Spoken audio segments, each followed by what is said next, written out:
रण छोड़ के क्यों भागे श्री कृष्ण, क्या है इसके पीछे की कहानी।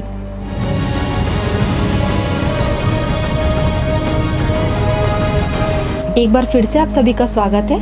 आज हम आपसे बात करेंगे, जब भी हम श्री कृष्ण का नाम लेते हैं तो उनके अनेक नाम और अवतारों की छवि हमारे मन में उभरती है। वो है गोविंद, मुरलीधर, वासुदेव, योगेश्वर, माधव। लेकिन क्या आपने सोचा है कि भगवान श्री कृष्ण को रणछोड़ क्यों कहा जाता है?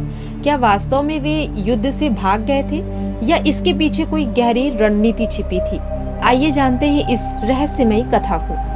यह घटना द्वारका स्थापना से पहले की है, जब कंस वध के बाद श्री कृष्ण ने मथुरा को अपना केंद्र बनाया। लेकिन कंस की मृत्यु से क्रोधित होकर उसके ससुर मगध नरेश जरासंध ने मथुरा पर आक्रमण कर दिया। जरासंध कोई साधारण योद्धा नहीं था, वह एक शक्तिशाली राजा था जिसने 17 बार मथुरा पर हमला किया। श्री कृष्ण और बलराम हर बार उसकी सेना को पराजित कर देते थे, लेकिन जरासंध हर बार एक नई सेना लेकर लौट आता था।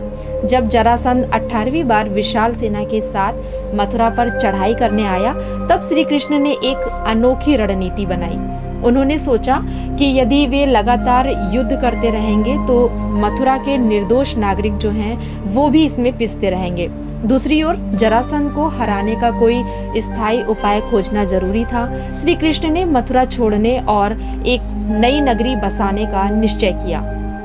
जब जरासंध की विशाल सेना मथुरा में घुसी, तब श्री कृष्ण और बलराम ने युद्ध किए बिना ही वहां से प्रस्थान किया और गुजरात के तटीय क्षेत्र सौराष्ट्र में जाकर द्वारका नगरी की स्थापना की। जरासंध ने सोचा कि श्री कृष्ण डर कर युद्ध भूमि से भाग गए, इसलिए उसने उनका रण छोड़ यानी युद्ध छोड़ने वाला नाम रख दिया। लेकिन असल में यह रणनीति का हिस्सा था, न कि भय का परिणाम। उन्होंने युद्ध से पीछे हटकर अपने लोगों की रक्षा की। उन्होंने द्वारका को एक अजेय किला बना दिया, जहां से कोई भी आक्रमणकारी उन्हें पराजित नहीं कर सका। और अंततः जरासंध का अंत भीम के हाथों हुआ, जब श्री कृष्ण ने युधिष्ठिर के राजसूय यज्ञ के दौरान उनका वध करवाया था। इससे हमें यह भी सीख मिलती है कि कभी कभी युद्ध से पीछे हटना हार नहीं होती, बल्कि बड़ी जीत की तैयारी होती है।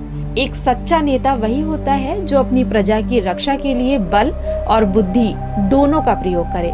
श्री कृष्ण ने केवल तलवार के बल से नहीं, बल्कि अपनी रणनीति और चातुर्य से विजय प्राप्त की। इसलिए रणछोड़ नाम श्री कृष्ण की हार का प्रतीक नहीं, बल्कि उनकी रणनीतिक विजय का प्रमाण है। तो दोस्तों, आज हमने बात करी कि भगवान श्री कृष्ण का जो रणछोड़ नाम पड़ा, उसके पीछे के रहस्य के बारे में आज हमने आपसे चर्चा की। कैसी लगी आपको ये जानकारी? अगर पसंद आई हो तो हमें कमेंट सेक्शन में कमेंट करके ज़रूर बताइएगा।